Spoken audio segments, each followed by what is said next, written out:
Alright, what's up guys? It's Vince and I'm back at you with another video. If you're the kind of person who struggles in university, or you've been trying and you don't really know what's going on, you're not really passing your tests, and you feel like you're not doing as well as you're supposed to be doing, or if you're one of those people that actually have like a full-time job and you're also going to school at the same time, then I think this is actually going to be a good video for you.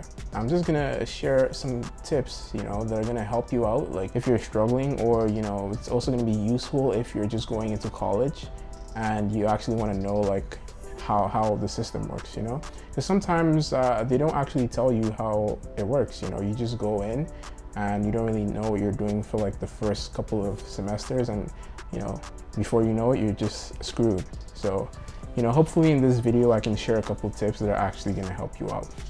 This video isn't going to help you if you're in like a graduate program, because those programs, typically the passing requirements are actually steeper than like undergrad. So this is primarily going to be for like undergrads, okay? If you're trying to get on like Dean's List or something, this probably isn't going to be a good video for you, because the only thing I'm going to be focusing on is how to help you out, how to actually pass your like tests, how to get like a passing grade. Now that we've got all of that out of the way, let's jump right into like the first tip. So tip number one, you want to be using a tool called ratemyprof.com.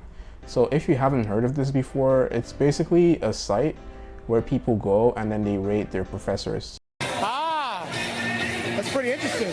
If you've taken like, I don't know, any kind of course before, usually, you'd be able to like go on the site and like leave a review for like the professor, because sometimes the professors can actually be terrible, honestly.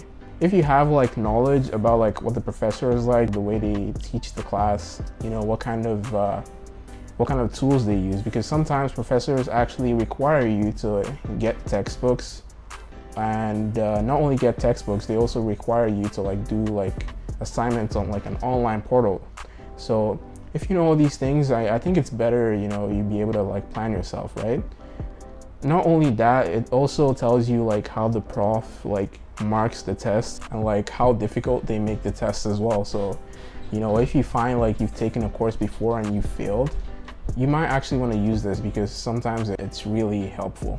So again, it's called ratemyprof.com. I'll leave a link to it down below in the description. Tip number two, don't take more than 5 courses. Now, I don't know where like most of y'all are from, but like where I'm from, I go to school in Canada, right? So usually 4 courses is considered like a full-time student, right? So what they do is like they actually, in college at least, because in university you pick your own courses, you're free to like pick whatever.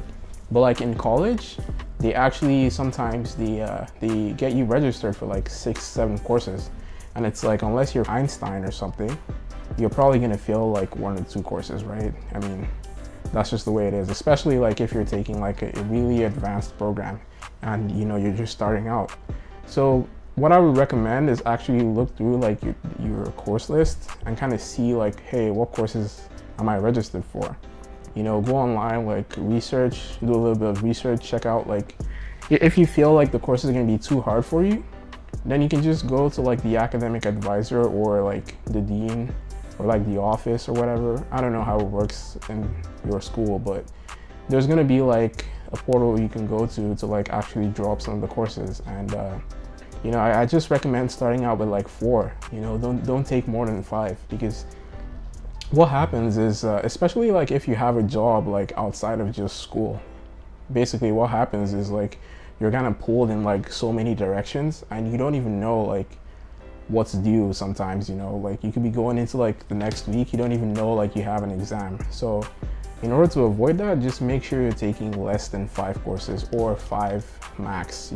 If you're Einstein and you feel like you can do like more than 5, then go ahead and take more than 5. But if you're struggling, or if you're starting out, or if you have a job, I feel like you should be taking 5 courses max. Tip number 4, what you actually want to do is you want to get a Chegg.com membership.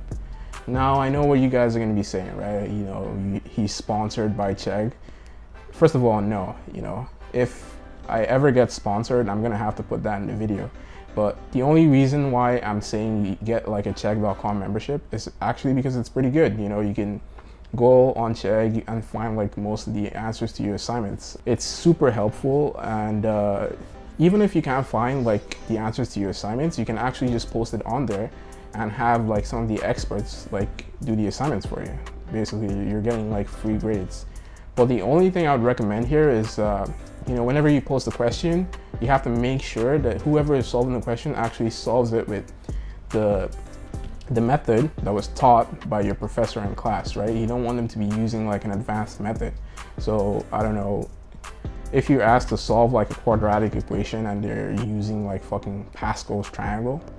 What? Bro, what are you talking about, man? You know what I'm trying to say, right? Just make sure that you're using like the system or like the method that was taught by your professor, just so it doesn't get flagged when the assignment is being marked and then you just get like a 0, or you get asked to like solve it again or something. Just make sure you're actually using like the normal method. Okay, one more thing about Chegg, what you can actually do in order to make the monthly fee cheaper is you can actually like get someone else and split the bill with them. So I think how it works is you actually get like, it's kind of like Netflix, right? You get like 2 screens or something. So you can actually register like 2 devices for like 1 account. So basically you guys can split like the fee and pay like $5 or something, and you literally have Chegg. Also, if you don't have Chegg, there's a couple of alternatives you can actually use. I know Course Hero is pretty good. I haven't really used them myself though, so I don't know, but I think it's also pretty good. There's also notebro.com. That one's actually free, which is great. The only thing you have to do is you actually have to upload like one of your notes, or I don't know, one of your lab manuals that you've completed already, just so you get access to the site. So that's how it works. You don't get access until you actually upload something, which is great, right? Because it's free. That's the only thing you have to worry about, just upload something, right? Yeah, Notebro is pretty good. All you do is you go on there, you search for your school, and you can pretty much search for like the course code, and then it gives you like a list of all the things that people have already posted before. So if you're looking for the answers to like an assignment, you can actually go on there and then you can find it, and it's free. So for the next tip, what you want to be doing is you want to start a group chat with your colleagues. So if you're trying to actually do well, you want to be held accountable, right? Like you want to have people you can go to and be like, hey, I missed class this day, I slept in. How do I like what was the professor talking about? If you don't have like a group chat, or you're just not friends with them and you're trying to do everything by yourself, it's just going to be like significantly harder. So I feel like if you have a group chat with your colleagues, it's just going to be way easier, because you can always just ask them, or you guys can collaborate. It's just easy to like get the information you need, as opposed to like going to the professor, because sometimes it can take a long time to actually get an answer from them, and what happens is like you actually miss a deadline. So in order to avoid that, you can just start a group chat. It's very easy. If you don't want to talk to them anymore, you can always just mute the group chat, right? For the next tip, what you want to do is you want to be able to like pace yourself, right? So don't be afraid to take a break for even up to a year, because sometimes it gets really hard and really tedious just going to school, like, and then the whole process just gets very tedious. So don't be afraid to actually take like a gap year and take your time, because at the end of the day, you're not in a hurry to go anywhere. Because to be very honest with you, even when you graduate, it's going to take a while for you to find a job, unless you're like, I don't know, unless you're super connected, or you have like a lot of experience, which you probably don't have because you've been in school for the entire time, right? So it's probably gonna take a while for you to find a job. So there's no reason for you to actually rush to like graduate. Take your time, go through the process, enjoy the process, and yeah, just don't be afraid to take like a break. That's the entirety of this tip. Okay, so for the final tip I'm gonna give you guys, you actually need a strategy, right? So what's the strategy gonna be?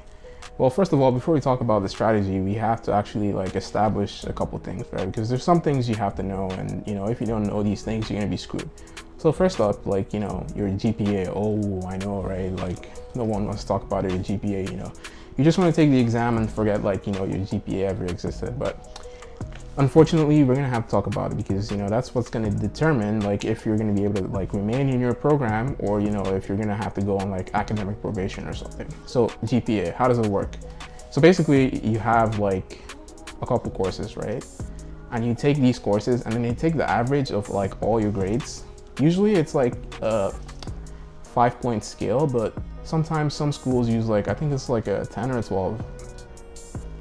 I can't remember, but in college, it's usually like a 5-point scale, and then they take the average, and then your average is out of like that 5 points. So you can have like a 4 out of 5 GPA, right? Basically what you're doing is they're just taking the average of courses you've taken. And how the CGPA works, the CGPA just stands for your cumulative grade point average. So that's what's going to be taken like at the end of each semester to like determine like what your CGPA is. And that scales with the number of courses you've taken. So if you're one of those people that have actually like gotten like a bunch of like bad grades, like D's and E's. I know in university you can get like an E, right? But you don't get like a credit for that. But if you're one of those people, like what happens is the more courses you take, the harder it's gonna get for you to actually fix your CGPA, right? Your GPA can go up like high, you can get like B's or something, and your GPA is gonna fly through the roof because you got like B's, and like B's are really good. But your CGPA is probably not gonna move as much just because you've taken so many courses, and it's gonna be hard to like take the average out of all of those courses and actually get like a good GPA. So what you want to be really careful about is getting like really bad grades. So like I'm talking about like D's, D pluses, those are really bad. So if you can kind of maintain around like a C to like, I'm not gonna be like referencing anyone who like is trying to get on the dean's list. So like if you want to get like A's or something, that's fine, more power to you. But like if you just want to like have like a solid strategy, what I'm gonna recommend is try to be between like a C to like a B plus. Like that's the best point you can be in. And if you're within that point, it's always gonna be easier for you to go up from there, right? Because it's easier to get from like a C to like an A and vice versa. So just make sure you actually know how the GPA works, and don't get yourself screwed over. So now that we've explained like how the CGPA and GPA works, what about the strategy? Okay, so basically for the strategy, what you want to be really careful about is your assignments. You want to make sure you're actually completing all of your assignments and getting like max grades in that, because usually how it would work is your term will be divided, or the entire course will be like broken up into different sections. If it's one of those courses where you have like a lab component, it's probably going to be like 30% of your overall like course grade.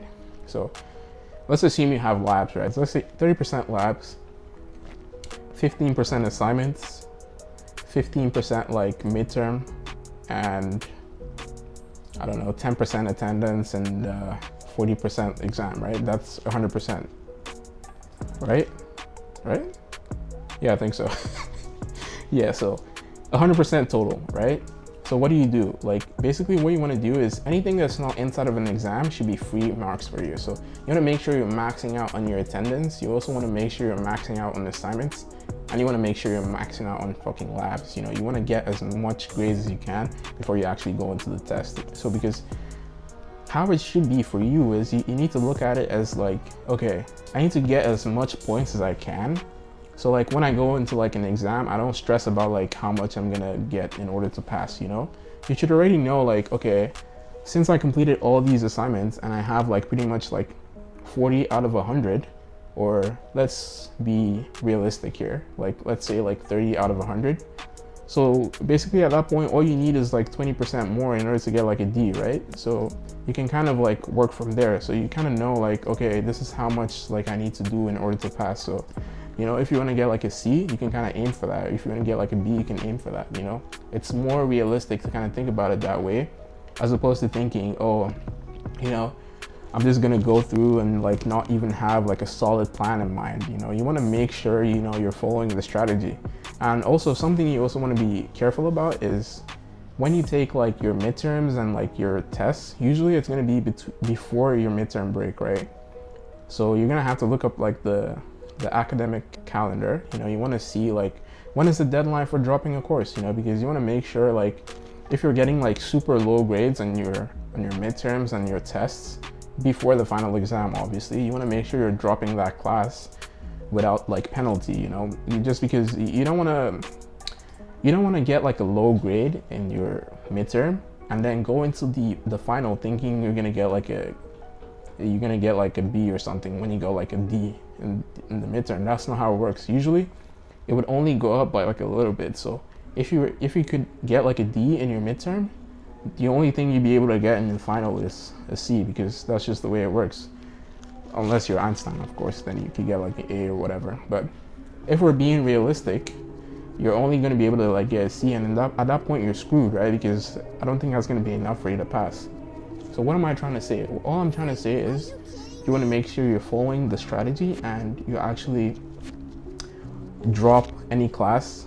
Well, not like most of it. You want to make sure you're not dropping, like, if you're taking like 5 classes, you want to make sure you're not dropping more than 1, because that's just going to be bad, you know, and it's going to be like a waste of tuition, right? Because you're actually paying for these. Newsflash, right? But yeah, you want to make sure you don't get like less than like a C. Just make sure you're doing all of your assignments, make sure you're doing all of your lab work, make sure you're attending classes, and you know, the rest is just going to be like what we talked about. You know, it's going to be easier for you to like aim for, and it's just going to be a way easier time than like thinking, oh shit, what am I going to do? Like, how am I going to get like 50% out of like 60 in order to like pass the entire course? You know, you don't want to be thinking like that. You should just be thinking, oh, I know the minimum amount I have to do in order to pass, and then that's it, right? But you know, usually it's easier said than done. But you know, if you use any of the tips in this video, it's actually gonna help you out if you're struggling in college, like I said. And yeah, you know, if you guys like the video, make sure to hit a like. You know, it helps me out. You know, if you don't like the video, dislike it. If you felt like you didn't really learn anything, then that's fine by me. Make sure to like subscribe, you know, because I'm going to be making a bunch of other videos that hopefully are going to help you out. And yeah, you know, thanks for watching.